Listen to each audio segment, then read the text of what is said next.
Kalau kita semata-mata nak membincangkan apa yang berlaku pada 7 Oktober 2023, maka perbincangan kita akan jadi terlalu tertumpu pada satu tempoh masa yang sangat-sangat pendek, yang mana duka citanya tempoh masa itu menarik perhatian kita pada hari ini untuk mengambil tahu berkenaan dengan isu Palestin, kerana banyaknya nyawa yang dikorbankan, banyaknya darah yang ditumpahkan, banyaknya anak-anak yang mati di hospital-hospital dan sebagainya.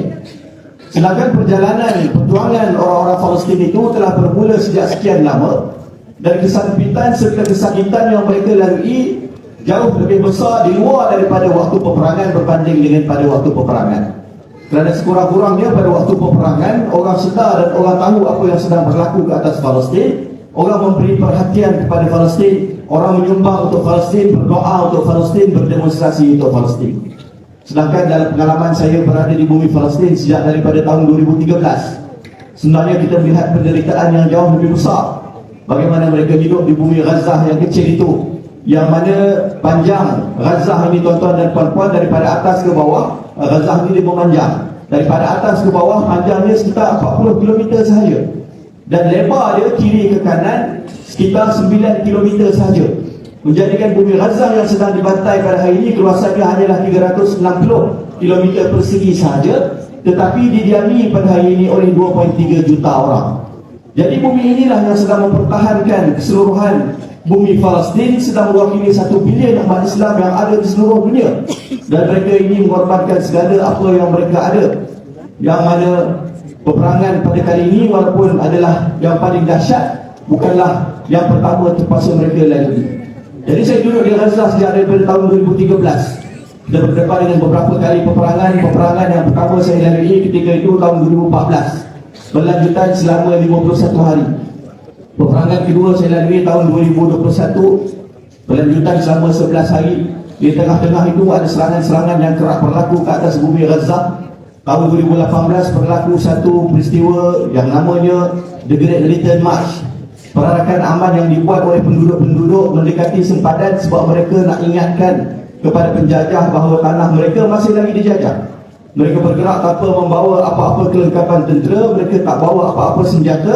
Mereka nampak di hadapan mereka Zionis sedang berjaga di sepanjang sempadan dengan kenderaan-kenderaan berperisai mereka, kereta-kereta kebal mereka, sniper-sniper mereka. Tetapi pemuda-pemuda ini mereka tidak takut. Mereka bergerak satu langkah ke hadapan demi satu langkah ke hadapan. Ketika itu saya bersama-sama dengan para pemuda ini, saya melihat bagaimana pemuda-pemuda ini berdepan dengan Zionis yang cukup terlatih. Dalam pengalaman 2018 tersebut, tuan-tuan dan puan-puan, satu orang sniper Zionis di hadapan mata saya dengan satu butir peluru menumbangkan 3 orang pemuda. Dia tembak satu orang lelaki pemuda di kakinya. Tembus peluru tersebut masuk ke dalam kaki pemuda yang kedua yang berada di belakangnya. Tembus masuk ke dalam kaki pemuda yang ketiga, barulah terhenti peluru tersebut. Dan dalam tembakan itu 3 orang pemuda tumbang ke tanah. Kebetulan ketika itu pada 15 Mei 2018 saya berada bersama-sama dengan mereka dan saya berada di belakang pemuda yang ketiga. Jadi tuan-tuan dan puan-puan, kalau satu hari nanti insya-Allah ada rezeki sampai ke bumi Gaza, kalau nak ikut demonstrasi, pastikan sekurang-kurangnya ada 3 orang di hadapan bahawa selamat. Itu pengalaman kecil yang kita lalui di bumi Gaza.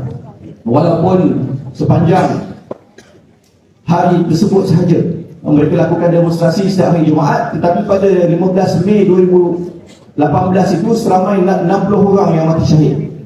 Ketika itu di hadapan kita para syuhada memenuhi lapangan, tangan-tangan yang terputus, kaki-kaki yang terputus, perut-perut yang terburai.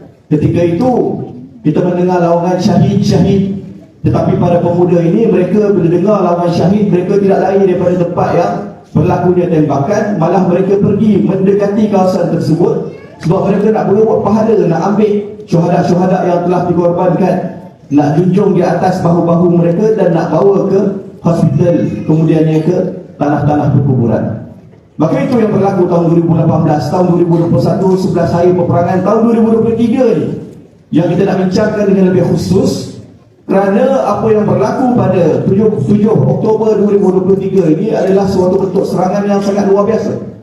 Tidak pernah berlaku dalam sejarah Palestin yang moden. tidak pernah berlaku sejak Gaza dikepung pada tahun 2006, tidak pernah berlaku dalam mana-mana operasi yang dilancarkan oleh Brigade Izzuddin Al-Qassam sebagai mujahidin paling utama di dalam bumi Gaza. Bila mana mereka melancarkan serangan masuk dalam tanah haram Israel secara ofensif. Sebelum daripada ini mereka hanya berjaga di sempadan secara defensif. Kali ini mereka masuk ke dalam tanah haram Israel, mengambil beberapa kawasan di dalam kawasan tanah haram Israel tersebut dan berjaya untuk memegang kawasan-kawasan tersebut selama beberapa hari. Kemudian kembali semula ke bumi Gaza setelah ada 3 tujuan dan objektif utama mereka berjaya untuk dicapai. Ada orang bila dia tak tahu apa yang berlaku di Gaza, khususnya pada 7 Oktober, dia ingat mujahidin tidak pandai berperang. Dia tuduh mujahidin tidak pandai berstrategi. Disebutkan bahawa mujahidin menjadi punca kepada orang-orang Gaza pada hari ini dibunuh. Malah ada yang sampai terlajak pandai menyebutkan dan memfatwakan bahawa tidak ada jihad di Palestin. Sedangkan mujahidin ketika itu melaksanakan operasi dengan 3 misi yang jelas, dan ketiga-tiga misi tersebut berjaya dicapai. Apa misinya? Pertama sekali mereka masuk ketika itu untuk mendapatkan tawanan-tawanan perang, prisoners of war, daripada kalangan orang-orang Israel. Sebab pengalaman mujahidin setiap kali berlaku perang dengan Israel, 2014 misalnya, yang angkat tangan, yang angkat bendera putih ialah Israel. Mujahidin meletakkan 10 syarat gencatan senjata nak berlaku. Israel setuju. Habis perang semuanya ditolak dan semuanya diabaikan. Dikhianati perjanjian-perjanjian yang telah dilakukan. Suatu sifat yang sangat-sangat maklum ada pada orang-orang Zionis dan orang-orang berbangsa Yahudi. Sama juga perang 2021 yang angkat bendera putih, Zionis diletakkan syarat, dia bersetuju, kemudian dia meninggalkan syarat-syarat tersebut. Walaupun dah ada pengantar-pengantar Mesir, Qatar dan sebagainya yang sepatutnya menekan Israel untuk mengikuti perjanjian-perjanjian itu. Maka kali ini mujahidin dia belajar sesuatu. Kalau kita nak tekan Zionis Israel untuk ikut perjanjian kita, mereka kena ada sesuatu. Kita kena ada sesuatu yang boleh kita letakkan di atas meja rundingan. Dan yang paling disayangi oleh orang-orang Israel itu sendiri pastinya ialah nyawa-nyawa rakyat-rakyat mereka, nyawa-nyawa orang mereka, kehidupan mereka yang mereka sangat takut untuk melepaskannya. Maka ketika itu mereka belajar daripada pengalaman tahun 2006, dapat ambil satu orang tawanan Israel namanya Gilad Shalit. Ditahan selama 5 tahun di dalam kurungan mujahidin. Tahun 2011 satu prisoner exchange deal diberterai, prisoner exchange deal ataupun Safqah Wafa'ul Ahrar, tukar tawanan perang. Satu orang Gilad Shalit ketika itu, tuan-tuan dan perempuan, ditukarkan dengan 1,100 orang Palestin yang berada di dalam penjara-penjara Zionis Israel. Maka sebenarnya mujahidin telah berjaya dengan objektif yang pertama. Kenapa mereka melakukan serangan terlebih dahulu pada 7 Oktober? Kerana di tangan mereka bukan 1, bukan 100, tetapi 250 orang Israel yang ada di tangan mereka sebagai tawanan-tawanan perang. Objektif yang kedua, sebab apa mereka lancarkan pada 7 Oktober? Sebabnya nak menghentikan normalisasi sebuah negara Arab yang besar dan khianat, yang sepatutnya menjaga Masjidil Aqsa sebagaimana mereka diamanahkan untuk menjaga Al-Haramain Asy-Syarifain, iaitu Mekah dan juga Madinah. Negara ini dia nak buat normalisasi bersama-sama dengan Zionis. Tetapi bila mana serangan dibuat ke atas Israel, Israel dimalukan. Bila mana Israel melakukan pembunuhan yang begitu besar ke atas orang-orang Gaza, maka mereka tarik handbrake. Mereka kata kami dah tak nak buatlah normalisasi bersama dengan Israel, dan kami akan membantu orang-orang Palestin. Negara ini negara apa, tuan-tuan dan puan-puan? Negara ini ialah negara Arab Saudi. Objektif kedua tercapai. Objektif ketiga yang paling penting, penganalisa pakar-pakar perang di kalangan mujahidin, mereka telah membuat bacaan bahawa selepas habis 7 hari perayaan yang sedang diraikan oleh Yahudi di dalam tanah haram Israel itu, mereka akan mula melakukan serangan masuk ke dalam Gaza. Sebab apa? Sebab keadaan ekonomi mereka yang teruk, keadaan politik mereka yang teruk, keadaan sosial mereka yang teruk. Dan sebenarnya Israel ni sebab apa dia lancarkan serangan ke atas Gaza? Hatta sebelum daripada ini mereka lancarkan setiap kali mereka memerlukan sokongan daripada rakyat mereka untuk tunjukkan bahawa mereka hero, mereka yang boleh pertahankan Israel dan mereka boleh untuk mengalahkan mujahidin. maka dia nak buat serangan, mujahidin ada maklumat, ada intelligence mereka yang ada info tersebut, maka mereka terlebih dahulu melakukan serangan ke atas Gaza, mematahkan serangan Zionis Israel, menggagalkan usaha PM-nya Benjamin Netanyahu yang nak menaikkan semula popularitinya. Pada hari ini berada pada tahap paling rendah di seluruh Israel. Popularitinya hanya mencecah 4% sahaja orang yang menyokong apa yang sedang dilakukan oleh Benjamin ke atas orang-orang Gaza. Jadi sekarang Gaza memang berada dalam keadaan yang teruk. Saya bawa bersama-sama dengan saya sahabat-sahabat daripada Palestin. Mungkin tidak sesuai sebab kalau orang tu memang baik. Tiga orang sahabat saya daripada Palestin ini, saya nampak tenang, nampak macam okey. Tapi mereka keluar daripada bumi Gaza sebelum daripada peperangan. Mereka nak balik semula ke Gaza, tidak boleh. Ini sebab sempadan yang ditutup. Di sebelah kiri saya, sahabat kita Syadi Salim. Semalam dalam perjalanan ke Paya Jaras daripada Bandar Baru Bangi, 1 jam perjalanan, 5 kali ditunjukkan saya gambar 5 orang ahli keluarganya, jiran dan juga kenalannya yang mati syahid dalam tempoh satu perjalanan tersebut. Yang sebelahnya Anak Mansur, semalam dapat berita bahawa 3 orang adik-beradiknya, seorang adiknya bersama dengan 2 orang kawan pergi ke rumah pakciknya dibom, tapi alhamdulillah adiknya selamat. Sebelahnya Naim Mustahak, 3 minggu yang lepas 2 orang makciknya, rumah mereka dibom, mati syahid bersama dengan 2 orang suami mereka, bersama dengan 10 orang anak mereka. Dalam perang ini saja dihilangkan 15 orang lebih kurang sehingga kini. Yang mati syahid selain daripada pakciknya, anggota Brigade Izzuddin Al-Qassam yang syahid tahun 2014, ayahnya yang syahid pada tahun 2008, moyangnya yang syahid ketika mana lawan dengan British dan lawan dengan Zionis ketika zaman awal mereka masuk ke dalam Gaza dahulu. Jadi mereka ini adalah bukti hidup bahawa apa yang sedang berlaku di sana sangat-sangat menggetirkan.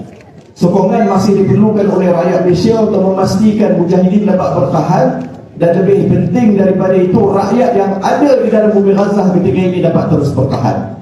Walaupun kita tahu pada hari ini bantuan susah untuk masuk, walaupun kita tahu pada hari ini susah untuk kita salurkan kewangan kepada mereka, tetapi percaya atau tidak, dalam keadaan tidak ada elektrik, tidak ada internet di bumi Gaza ketika ini, bila ada saja internet, kawan-kawan saya yang berada di lapangan di sana, mereka sampaikan gambar-gambar bantuan-bantuan kita, makanan yang kita masak hasil sumbangan orang Malaysia, gambar demonstrasi-demonstrasi kita, himpunan-himpunan kita, doa-doa yang kita panjatkan untuk mereka yang mengekalkan dan memberikan kepada mereka kekuatan untuk terus bertahan melawan dengan Zionis Israel. Tuan-tuan dan puan-puan yang saya kasih sekalian, saya masuk sedikit sahaja kepada apa yang ditanya berkenaan dengan kekuatan kumpulan-kumpulan yang ada di sana. Kita tahu kumpulan yang utama, parti politiknya ialah Hamas. Di bawahnya ialah sayap bersenjata yang nama dia Brigade Izzuddin Al-Qassam. Brigade Izzuddin Al-Qassam dia bukan tentera Palestin. Palestin dia tidak ada tentera dan tidak digunakan untuk ada tentera. Kumpulan Brigade Izzuddin Al-Qassam lebih kurang kekuatannya di Gaza ada seramai 40 sehingga 45 ribu orang yang dimaklumkan. Tapi yang tak dimaklumkan, wallahu a'lam, disebutkan juga bahawa Brigade Izzuddin Al-Qassam ini kekuatan dia lebih kurang 90% daripada kekuatan Gaza. 10% yang lain dikongsi oleh kekuatan kedua, namanya kumpulan Jihad Islami. Sayap tenteranya ataupun sayap bersenjatanya ialah kumpulan yang nama dia Saraya Al-Quds. Dia orang pakai, dia orang punya flag tu warna hitam. Kemudian ada kumpulan-kumpulan yang lain, contohnya Jabhah di bawah kumpulan-kumpulan sosialis, ada Syuhada Al-Aqsa di bawah kumpulan Fatah. Ini semua kumpulan-kumpulan yang jauh lebih kecil daripada Brigade Izzuddin Al-Qassam. Mereka ini semua duduk di dalam satu control room. Al-Qassam menjadi ketua. Mereka mendengar arahan dan berbincang untuk melaksanakan secara bersama segala tindakan yang dibuat untuk menentang Zionis Israel pada hari ini. Tetapi apa yang berlaku pada 7 Oktober 100% dibuat oleh Brigade Izzuddin Al-Qassam. Kekuatan yang dihantar masuk untuk tawan sebahagian daripada kawasan tanah Arab Israel itu, anggaran pemudanya daripada 1,000 sehingga 1,500 orang sahaja daripada jumlah kekuatan yang ada. Dan selain daripada itu, mereka menghantar roket-roket mereka. 20 minit yang pertama dihantar 5,000 roket masuk ke dalam tanah Arab Israel, yang mana roket Al-Qassam pertama sekali dicipta tahun 2001, jauh dia 3 km sahaja boleh pergi. tahun 2023 ini mereka lancarkan roket baru yang nama dia A250 atas nama seorang muhandis, seorang engineer Al-Qassam yang cukup digeruni Israel yang telah pun mati syahid, nama dia Yahya Ayyash. Ayyash A250 sebab roket-roket Al-Qassam pada hari ini boleh mencecah jarak 250 km. Tidak ada satu kawasan pun di dalam tanah haram Israel yang selamat daripada brigade Izzuddin Al-Qassam dan roket-roket mereka. Kalau nak cerita tentang Al-Qassam ni, mungkin doktor kena buat satu forum khas dan kita bagi anak-anak Al-Qassam yang ada kat sini untuk bercerita. Wallahu a'lam.